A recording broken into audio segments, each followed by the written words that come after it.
Tonga soa eto amin'ny fandarana Jeanne Forêt Santé aty Canada indray ianao.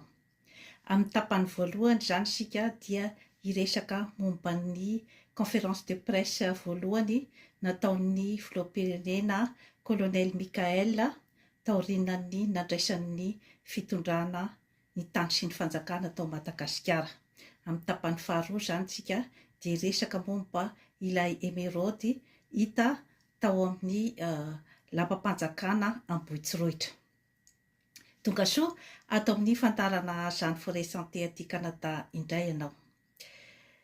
Niteraka resabe tokoa izany ny conférence de presse voalohany nataon'ny colonel Michael taorian'ny nandraisany ny fitondrana.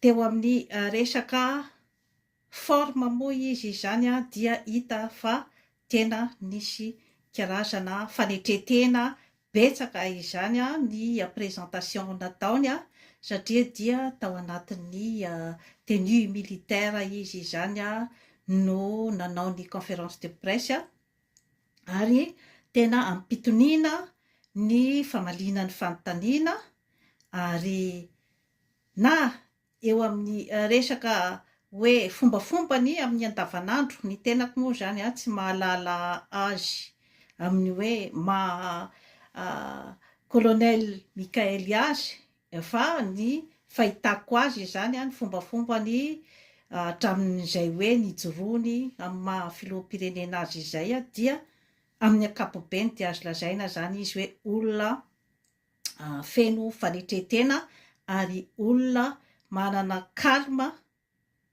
na ny ataontsika koa hoe zany hoe sang froid. Efa toetra tsara dia tsara izay toetra izay zany raha hoe eo amin'ny resaka hoe fitarian'olona izany. Saingy hoe tsy mipetraka amin'izay toetoetra aty ivelany izay fotsiny ny fitarian'olona fa maro dia maro zany ny zavatra miditra amin'izany atao hoe leader izany.